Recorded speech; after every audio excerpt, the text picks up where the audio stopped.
everyone, my name is Qinfang. This is my partner Yongcheng.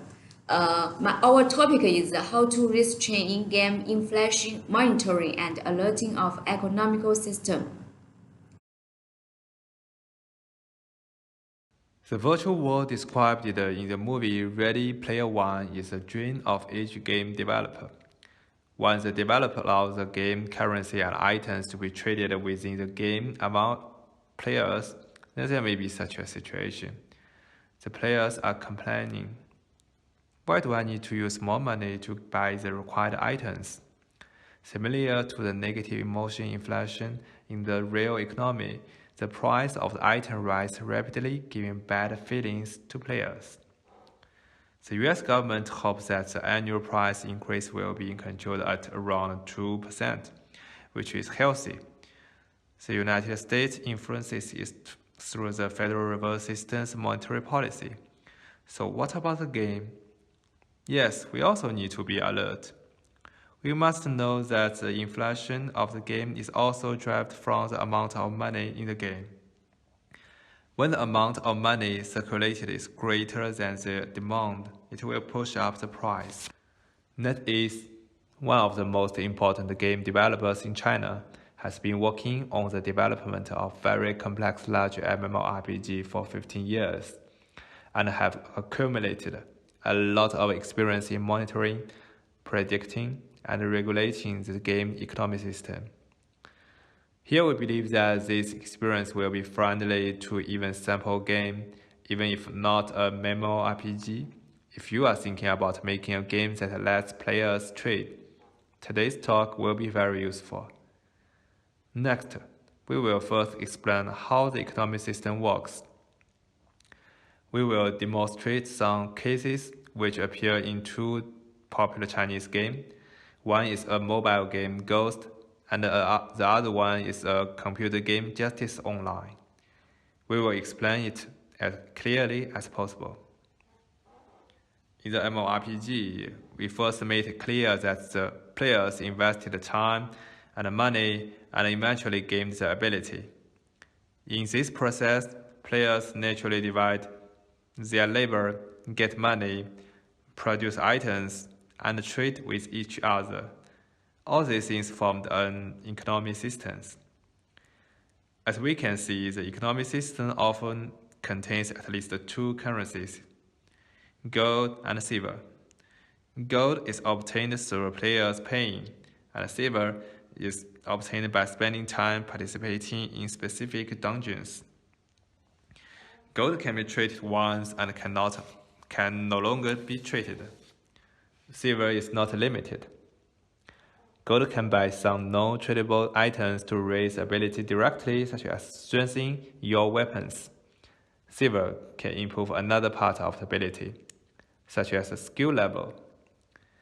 There are also some tradable items such as equipment, which are readily obtained through gameplay and can also be traded. Everyone is fair to get it. This means that both rich and the ordinary players need gold, silver, and tradable items. Therefore, the market in the game is formed. After understanding the above all concepts, we can see that they are very similar to the real world. Games are like the central banks issuing currency, allowing the users to use their time to produce items and finally collecting money and items back. This will allow us to better understand the economic system and inflation in the game. They are all caused by the imbalance of people, money, and items in the game. We summarize the 5 common causes of inflation in the game, including too much game currencies issued, or the production of key item is not enough, or the number of players is declining, or some people try to monopolize specific items and sleeping money suddenly released. We will explain these 5 causes one by one. After the explanations, we will share the experience we gained in the monitoring and intervening in inflation. This is our first example. Too much game currency is issued. Then you may want to imagine that in real life, can our government or the central bank print unlimited banknotes? If a large number of banknotes are issued unstrained and the goods in the market are limited, then price will generally rise. If there is no means of collecting this money at this time, price will continue to rise and inflation will occur. If the Federal Reserve System unconditionally activates the printing press, the dollar will soon become Zimbabwean dollars. Correspondingly, if there are too many current issues in the game players will expect that the game virtual currency will depreciate quickly. He will not hesitate to spend the money immediately. Destroyed confidence and the rapid flow of money create multiple problems for you, so you need to balance the current distribution in a planned way. This came to our second case. The production of key items is not enough. Some players don't have the energy to spend a lot of money in the game. They are willing to buy virtual gold coins from other players and then exchange them for their dream equipment and items. Others, playing the role as a farmers, exchange the fruit of their labor with those rich guys. We found that the items that game farmers produced, which often are at a stable price and with large demand, have big impact on the price. Like oil in the United States or pork in China, if production is insufficient, consumption index will rise rapidly. As we said, there are many types of players. Some are willing to spend more time, some are willing to spend more money. If the number of farmers who are willing to spend more time purchasing items decline rapidly, rich players will be unable to buy what they want, and the price will rise. And those rich players quickly lost, price will fall. As a result, you need to get to know your players better and find out who is gone in the first place, potentially preventing a disruption in the balance of supply and demand. This is a problem we want to illustrate in our first case, which is that someone is trying to monopolize a particular item. There's a special group in the game, businessmen. Different from the ordinary players, some businessmen will try to purchase a large number of items produced by them from others to form a monopoly and to manipulate the price of the items. Eventually, players will have to pay more. Do not underestimate this group of businessmen. In China, their enterprise operation set up a company, had a large number of staff specialized in playing game, and even develop a trading program. They will trade the game currency offline and eventually convert it into real money. You need to identify exactly who is a farmer, who is a small businessman, who is a company, and who is a robot, so as not to hurt a good man. I don't know if you have the experience of tracking AFK players. Usually we mistakenly believe that after players left, the currency he holds, which is called sleeping money, should not be considered. But sometimes a successful marketing campaign will attract a large number of lost players to return. Their previously held currency will suddenly be released and the price will rise rapidly. So even if a player left, you can't relax your monitoring of this type of currency. So far, here are 5 of our typical cases. After showing the 5 inflection cases in the game, how do we monitor or intervene in this case?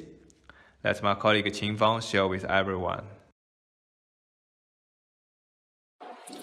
Hello everyone, my name is Ying Qinfang. It's my turn to introduce the following.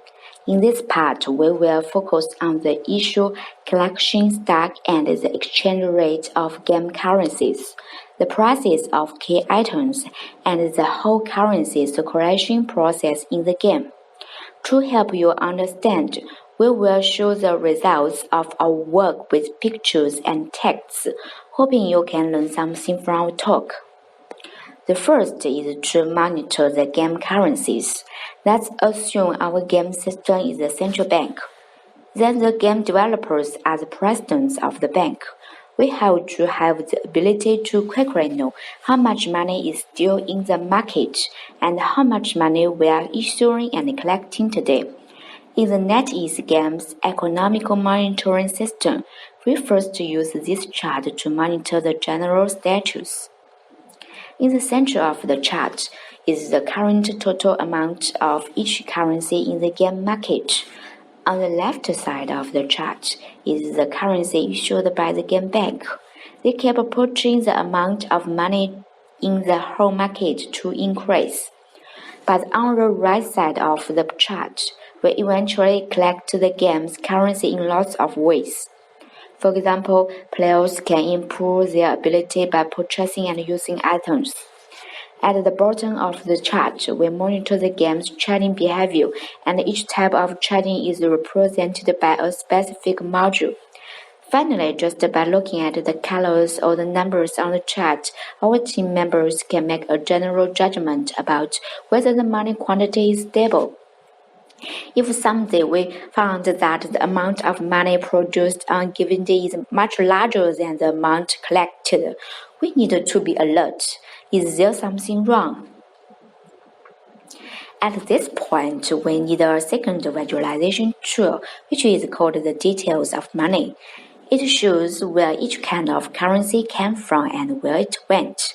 Here, I use silver in the game as an example. The table on the left shows how the game releases silver, such as playing dungeons or opening a gift box. As you can see, more than 10 billion silver has been released this day, among which gameplay A accounts for the highest proportion. The table on the right shows how the game collects silver, such as players spending silver to upgrade skills, shopping in the silver mall, and so on. And then we saw that about 9 billion silver was collected throughout the day. The other 5 billion of oversold silver goes into the stack at the top of the chart. We can judge how much time we have to fix these problems based on the stock of silver at the top of the chart. If we accidentally make a mistake and issue excessive silver, we will do two things. One, fix the source of the actual silver. Two, increase short-term collection channels to rebalance the stock. Then we will keep looking at the chart, and if we just started a new activity or sold a new item to collect the actual part, we can see the effect of the currency collection right here until the stock at the top of the chart returns to a stable level. After talking about the issue and collection of currencies, there's a concept I have to mention, which is exchange rate. As we said before, for MMO games in China, gold is acquired through paying and silver is acquired through game playing, both of which can conduct transactions in a limited way. In time games like World of Warcraft, gold is similar to the WW tokens you get when you make payments. And silver is similar to the gold coins that you can get in the game, and they can also be traded with each other. As we all know, the price of WW tokens goes up and down. This currency conversion, we call it the exchange rate. If the exchange rate rises fast, the silver that the farmers earn in the game quickly becomes worthless, and the farmers will feel the price rising. Therefore, we need to continuously monitor the changing price fluctuation and the trade of gold and silver. As we can see in the video, we have designed a gold-silver exchange rate chart, much like the stock market, including price trade and trade volume trade. The price trade chart in the upper half represents the exchange rate of 1 gold to silver. The chart resembles many crosses of different sizes. Red means the exchange rate is going up, and green means the exchange rate is going down. By the way, the color is the same as the Chinese stock market, which means it's the opposite of the American stock market. You know, we are a Chinese company, and red means lucky in China. The color represents the middle difference between today's and yesterday's transactions. The taller the color, the larger the price difference between these 2 days. The vertical line represents the distribution of transaction price of the day. The top represents the highest transaction price of the day, and the bottom represents the lowest transaction price of the day. If the line is long, there may exist some abnormal trading.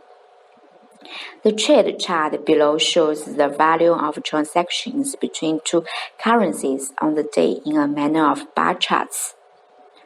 Normally, there should be no sustained or significant fluctuations in the exchange rate, but like the chart we show here, exchange rates have risen sharply. We must fully investigate every trade and deviates from our expectations to see if there's any manipulation of currency prices. Let's say someone sells in bulk or buys in bulk. Let's see what he does with it. If someone buys a lot of free-flowing money like silver, there are several possibilities. 1. This guy propels offline transactions with others. 2. He plans to buy expensive equipment such as real weapons. 3. She is trying to purchase key items in large quantities, maybe for monopolizing. Therefore, we are monitoring the prices of key items to prevent them from rising and make players feel inflation. Our game consumption index is made up of a series of key items.